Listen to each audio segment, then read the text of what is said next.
जय Jagannath my dear friends Odisha book YouTube channel को मुझ को स्वागत करुच्ची। आमे पूर्ववर्ती क्लास रे सार्थक वाक्य संबंध में आलोचना करथिले। आज आमे आलोचना करिबा वाक्य विचार पद विन्यास संबंध रे। विन्यास पद विन्यास पद मानकर विन्यास माने पद मानक आमे केमिति सजाइबा किए कहा पर रहिबो ता विषय रे आमे बुझिबा। कही बोली पारे जे पचा चुंगुड़ी बिकेसे। चुंगुड़ी पचा होइथिले मध्य जार वाक्य सुमधुर होइथाय जे भल भाबरे कहि पारे जे से पचा चुंगुड़ी को मध्य बिकी देई पारे। भल भाबरे कहिबा जणा थिले। भल भाबरे कहिबा केमिति जानिबा आमे ग्रामर जानिथिले बा व्याकरण विषय रे भल भाबरे आमे बुझिथिले जाई जानि परिबा। पद विन्यास संबंध रे जानिथिले जाई आ वाक्यटी को भल भाबरे कहि परबा। हमर वाक्य सुनिबा को भल लागिवो। भल भाबरे कहिबा जणा थिले खराब को मध्य भल बोली साब्यस्त करी हुई। कहिबा जणा होउची वाक्य गढ़ार कौशल। कहिबा जणा होउची वाक्य गढ़ार कौशल। केउ स्थान रे केउ पद रहिबो ताहा आमे भल भाबरे जानिबा। तेबे शुद्ध वाक्य गढ़िबा को हेले केतोटी विषय प्रति यत्नशील हवा को पड़िबो। एगुडी को वाक्यर पद विन्यास कहा जाए। एक नंबर रामचंद्र रावण को वध करथिले। रामचंद्र रावण को वध करथिले। एठारे रामचंद्र होउछन्ते कर्ता जे कार्य को संपन्न करांती ताहाकू कर्ता कहा जाए। रामचंद्र एठारे कर्ता। वध करथिले।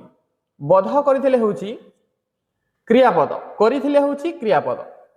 करिथिले होउची एठारे क्रियापद। एठारे रामचंद्र कर्ता करिथिले क्रियापद। वाक्यर आरंभ रे कर्ता रहे। वाक्यर आरंभ रे कर्ता रहे एवं वाक्य शेष रे क्रिया रहे। दुई नंबर अक्षय गोटिए भल गीत गाइला। गाइले क्रियापद एवं गीत कर्म। कर्म काहा कहा जाए आमे व्हाट एंड हुम बा कौन आउ काहाकू कौन आउ काहाकू क्वेश्चन पचारिबा द्वारा जेउ उत्तर मिलिबो आमे ताहाकू कर्म कहिबा। अक्षय कौन गाइला गीत तेणु गीत हबो कर्म। केउ केउ वाक्य रे गोटिए कर्म थाए एवं केउ केउ वाक्य रे दुईटी कर्म थाए। दुईटी कर्म थिले दुई कर्म वाक्य कहा जाए एवं गोटिए कर्म थिले ताहाकू एक गोटिए कर्म कहा जाए। अक्षय गोटिए भल गीत गाइले। गीतटी कर्म। एथारे गोटिए मात्र कर्म अछि। गाइले क्रिया गीत कर्म। तेणु वाक्य रे क्रिया जदि सकर्मक थिले तबे गोटिए कर्म थिले सकर्मक कहा जाए। दुईटी कर्म थिले मध्य ताहाकू सकर्मक कहा जाए कारण वाक्य रे कर्म थिले से सकर्मक हुए। वाक्य रे जदि कर्म नथिबो तबे ताहाकू अकर्मक आमे अकर्मक वाक्य बोली कहिबा। गाइले क्रिया गीत हला कर्म। तेणु वाक्य रे क्रिया सकर्मक जदि थिबो तबे कर्मटी क्रिया पूर्वरु बसिबो। कर्म क्रिया पूर्वरु बसिबो। कर्म पदटी क्रिया पद पूर्वरु बसिबो। 3 नंबर पंडित शिष्य माननकु उपदेश देले। एठारे वाक्यटी सकर्मक कारण एठारे कर्म अछि। केतटी कर्म अछि पंडित माने ए पंडित काहाकू उपदेश देले शिष्य माननकु। काहाकू लगे मु क्वेश्चन मार्क कली। कोन देले उपदेश देले। तेणु एठारे केतटी कर्म अछि ए वाक्य रे दुईटी कर्म अछि। दुई कर्मक वाक्य एटा एटा दुई कर्मक वाक्य। शिष्य माननको एठारे शिष्य माननको न लिखिले ओ वाक्यटी को पढिबी पंडित उपदेश देले गोटे वाक्य हे परिबो। किंतु पंडित शिष्य माननको देले कहले हबो नै। तेणु शिष्य माननको न थिले मध्य चलिबो। तेणु जेउटे न थिले मध्य चलिबो ताहाकू कोन कहबा आमे गौण कर्म कहबा। शिष्य माननको हेले गौण कर्म आ उपदेश उपदेश हला मुख्य कर्म। उपदेश हला मुख्य कर्म।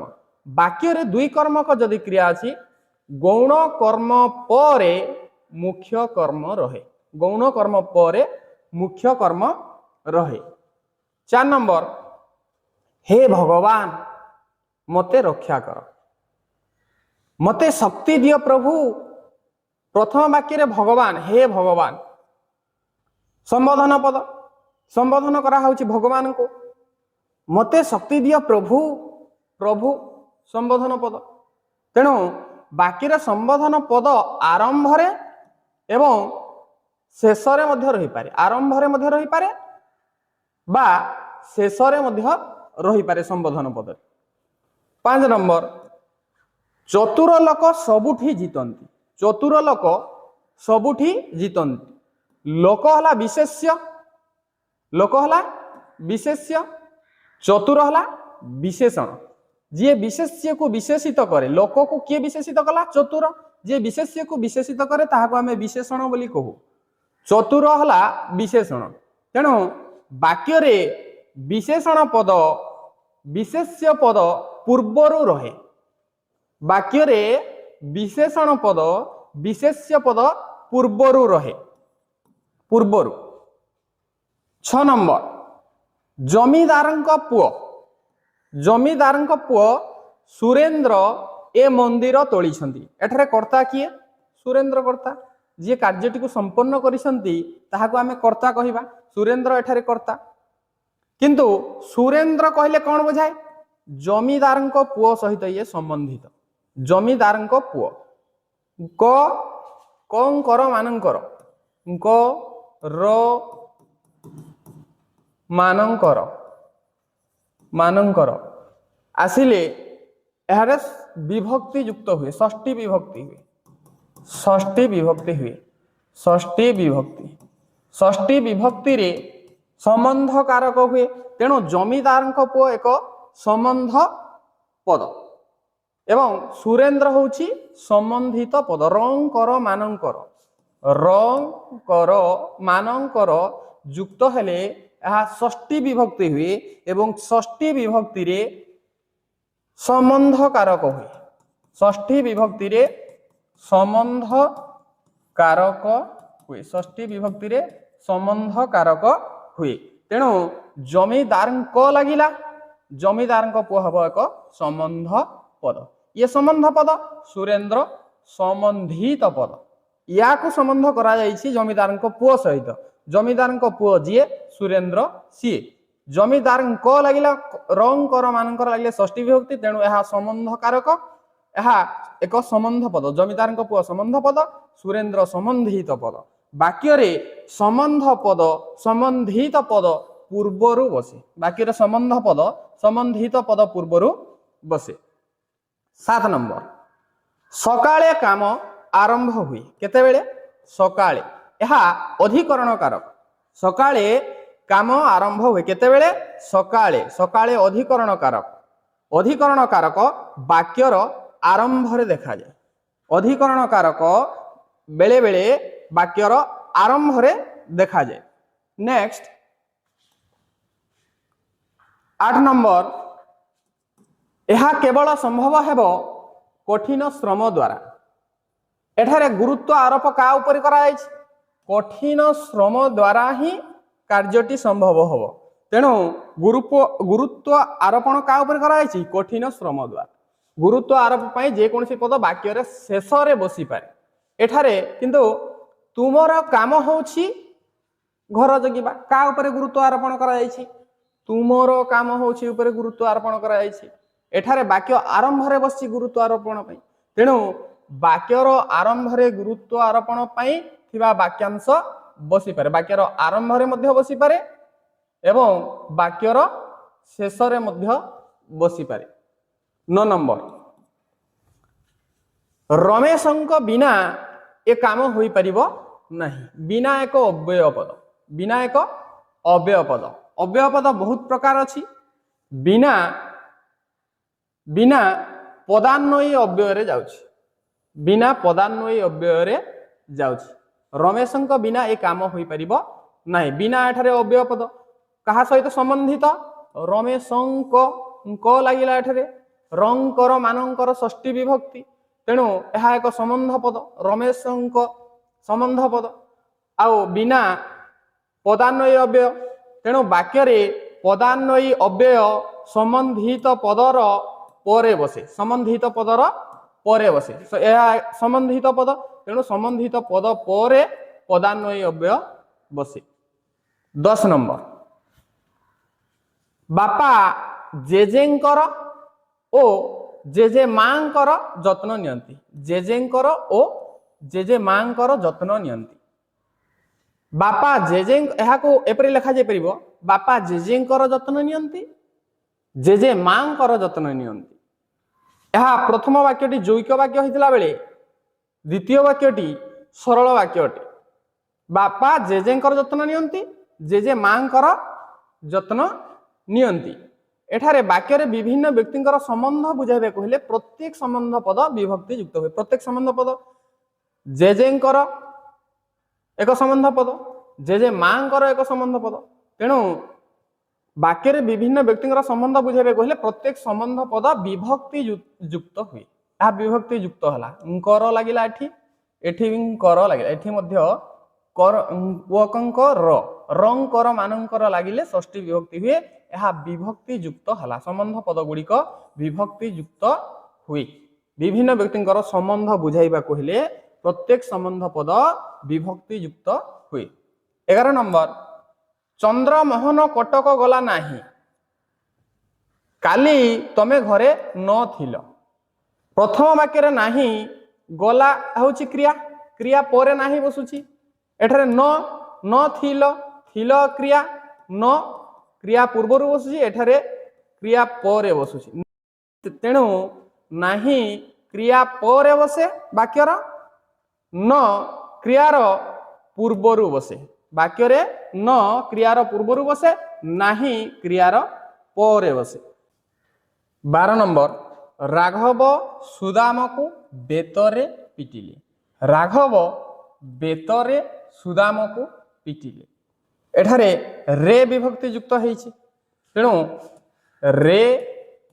ठारे मानंक ठारे विभक्ति युक्त हेले तृतीया विभक्ति हुए यह तृतीया विभक्ति रो उदाहरण तृतीया विभक्ति युक्त हेले ताहा करण कारक हुए माने काहा द्वारा कोड़ी रे साबल रे बेतरे जो वस्तु द्वारा कार्यटी साधन हुए कार्य साधन जहा द्वारा हुए ताहाको आमे करण कारक कहबा बेतरे करण कारक वाक्य रे राघव सुदाम को बेतरे पिटिले बेतरे करण कारक राघव बेतरे सुदाम को पिटिले एठारे करण कारक अछि बापा गोपाल को बहीटिए देले गोपाल को कुंकु मानंकु विभक्ति को मानंकु विभक्ति जोग हेले यह द्वितीया एवं चतुर्थी विभक्ति होइथे द्वितीया एवं चतुर्थी विभक्ति होइथे किंतु संप्रदान काहाकू किछि जिनिस प्रदान करा गले ताहाकू आमे संप्रदान कारक कहू चतुर्थी विभक्ति लागे तेणु एठारे गोपाल को चतुर्थी विभक्ति बापा चतुर्थी विभक्ति हेतिबारु एहा संप्रदान कारक अटे चतुर्थी विभक्ति हेतिबारु एहा संप्रदान कारक अटे बापा गोपाल को बहीटिए देले संप्रदान कारक बापा बहीटिए गोपाल को देले संप्रदान कारक है नरेश व्यवसाय बहुत रोजगार करुछि नरेश व्यवसाय बहुत रोजगार करुछि व्यवसाय नरेश बहुत रोजगार व्यवसाय करुछि एठारे रु ठारू मानंक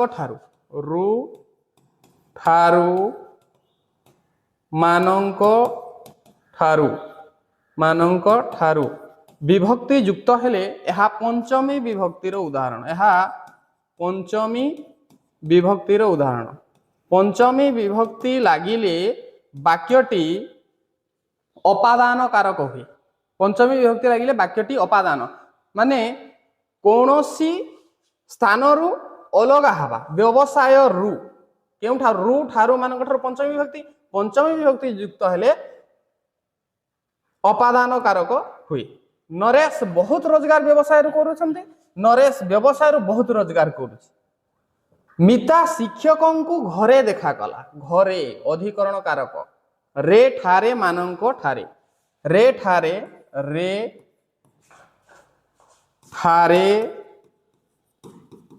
मानंको ठारे सप्तमी विभक्ति होता है। रे ठारे मानंको ठारे यह सप्तमी विभक्ति होता है। सप्तमी विभक्ति होता है। सप्तमी विभक्ति जोग हवा द्वारा ताहा अधिकरण कारक हुए। मिता शिक्षकों को घरे देखा गले यह अधिकरण कारक घरे शिक्षकों को मिता घरे शिक्षकों को देखा गला। तेणु वाक्य रे करण संप्रदान उपादान अधिकरण कारकर पद कर्मर परे बा पूर्वरु व्यवहृत होता है। तेणु देख एठारे समस्त वाक्य करण संप्रदान उपादान अधिकरण कारक समस्त पद अच्छी। तेणु यही पद बेतरे पिटिले सुदाम को कहा सुदाम को कर्म कर्म परे कारक बसिला कर्म परे क्यों कारक एटा हला संप्रदान कारक बेतरे करण कारक बेतरे रे ठारे मानक ठारे तृतीया विभक्ति यह करण कारक कारकटी कर्म परे रहिला किंतु एठारे राघव बेतरे सुदाम को पिटिले बेतरे यह कारक करण कारक सुदाम को कर्म एठारे कर्म परे रहिला एठारे सुदाम को एठारे कारक कर्म परे बसिला किंतु एठारे कर्म पूर्वरु बसिला।